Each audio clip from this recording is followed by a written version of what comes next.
Rahayu, Rahayu, Rayu Sagung Dumadi, Om Swastiastu, Namo Buddhaya, Salam, Hong Wilaheng Mastono Musidam Sekareng Bano Langgeng. Assalamualaikum warahmatullahi wabarakatuh. Pemirsa Cahaya Batin, pintu gerbang kesadaran bangsa Nusantara. Hari ini temu lagi dengan saya beberapa minggu belum bisa kita menyampaikan, tapi rutin kita sampaikan bahwasanya pembelajaran aksara Jawa ini menjadi penting bagi kita untuk tidak semata-mata mendiskusikan tentang prinsip keilmuan dalam kepercayaan, keilmuan tentang cara pandang melihat keyakinan. Tidak hanya sekedar perbedaan dari luas melihat sudut pandang agama. Aksara Jawa ini adalah ruang yang mengajak kita untuk sadar dan menyadari bahwa ada nilai-nilai yang harus dikembalikan kepada konsep-konsep dasar sebagai anak turun Nusantara. Nah, saya akan bahas aksara to tukul sokoniat. Saya ngobrol tadi dengan Mas Krisna di satu komal TikTok, Mas Baka, ada Mas Basmar, ada juga teman dari Kalimantan Timur, ada Mas Krisna ternyata dari Lumajang, ternyata tetangga saya sendiri. Nah, saya sampaikan bahwa tukul sokoniat ini adalah prinsip bagaimana kita berangkat menyadari bahwa aksara Jawa itu adalah milik kita sebagai bangsa, milik kita sebagai anak turun Nusantara. Kenapa kok kita setuju, bahkan kita harus kembali kepada aksara Jawa dalam menulis nama jalan, dalam menulis nama usaha.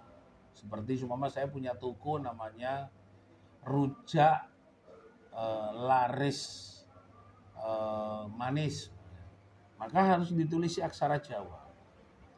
Nah, prinsip-prinsip ini sebenarnya adalah bagaimana kita itu tahu bahwa kita orang Jawa, kita orang Nusantara. Nanti kalau di Sunda, maka harus ditulisi aksara Kaganga Sunda. Kalau nanti di Batak, itu harus ditulisi aksara Batak. Abugida, ada Incung, Garincing, Pak-Pak, Simalungun, Toba, harus ditulisi. Sama dengan seperti di Bali, aksaranya aksara Bali 18. Juga kalau sumpama ada di Bugis, maka aksaranya harus kembali kepada aksara Lontara.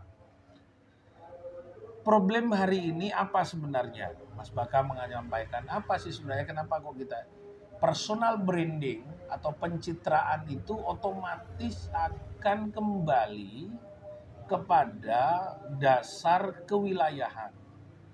Jadi aksara Jawa itu adalah bagian dari personal branding sebagai bangsa Indonesia, bangsa Nusantara.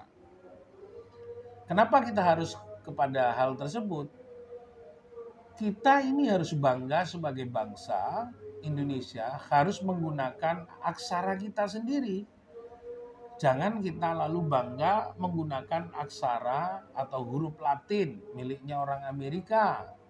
Jangan kita lagi bangga menggunakan huruf-huruf dari Barat. Maka yang terjadi, lebih pintar orang Barat, baik di dalam keagamaan maupun di dalam ilmu pendidikan. Ya karena dasarnya kita ini sudah hampir ratusan tahun, bangsa Nusantara sebelum merdeka itu sudah menggunakan aksaranya sendiri. Tapi setelah masa-masa penjajahan kolonial, kita dipaksa untuk belajar ilmu Barat, sekolah Barat. Sekolah yang disebutkan ada dulu yang dibawa oleh Van der Burg, ada yang dibawa oleh Snok Horgonya, yang notabene pengetahuan mereka adalah pengetahuan kolonialisme, penjajahan. Bahkan hukum di negara kita pun ini adalah masih mengikuti hukum kolonial. Sedangkan di Belanda sudah berubah. Nah, kenapa kita tidak menggunakan hukum nenek moyang kita? Apa salahnya? Minimal kita hari ini saya menyampaikan kepada pemerintah, kepada Bapak Presiden Prabowo, agar pendidikan aksara Jawa ini menjadi materi pendidikan wajib yang diajarkan ke anak-anak SD, SMP, dan SMA.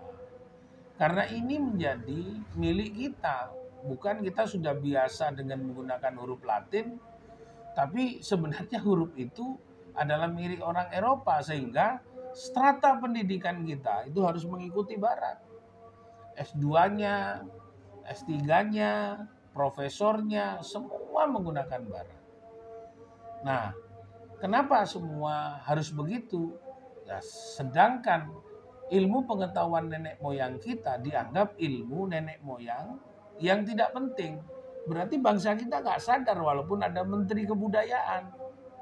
Walaupun ada Pak Menteri Pak Fadlizon, nanti bangsa kita belum sadar. Rangkaian dari struktur kementerian ke bawah ini masih bersifat sebagai aktivitas yang temporer, yang hanya sekedar membuat kegiatan, bukan melakukan sebuah pengembalian kepada dasar kebudayaan kebangsaan kita. Jadi nggak salah dong, sehingga ketika bangsa kita tidak mengikuti aturan luhur dari leluhur, walaupun mereka beribadah ya tetap korupsi. Walaupun mereka melakukan upaya-upaya ritual, tetap akan korupsi karena tidak menggunakan aturan-aturan ketetapan nenek moyang. Hukum nenek moyang ini adalah hukum yang masif, berdampak. Karena dia akan mengalami sebuah perubahan yang luar biasa secara mentalitas dan moralitas. Dia tahu bahwa kalau ini bukan haknya maka tidak akan pernah diambil. Sekarang yang terjadi, orang banyak melakukan ritualistik, orang banyak melakukan ibadah, tidak tukul sokoniat. Jadi tidak punya niatan baik. Mengambil hak rakyat, mengambil hak saudara-saudara kita yang miskin, menjual barang milik bangsa sendiri tapi diambil keuntungannya untuk pribadi dan golongan. Bukan diberikan kembali kepada rakyat.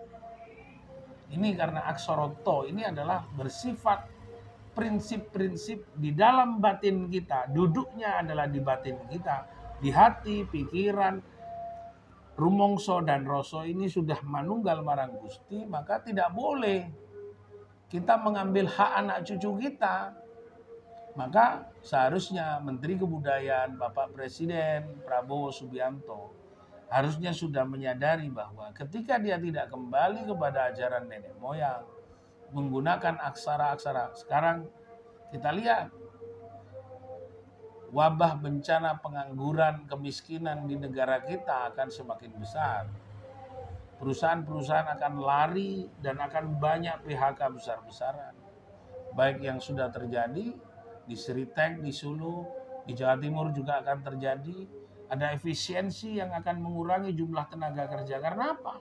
Sistem kita ini omong saja, gotong royong, tapi kolonialisme, kapitalisme tidak kembali kepada akar kebudayaan kita yang namanya menjadi bangsa yang cerdas, berdaulat, dan bermartabat.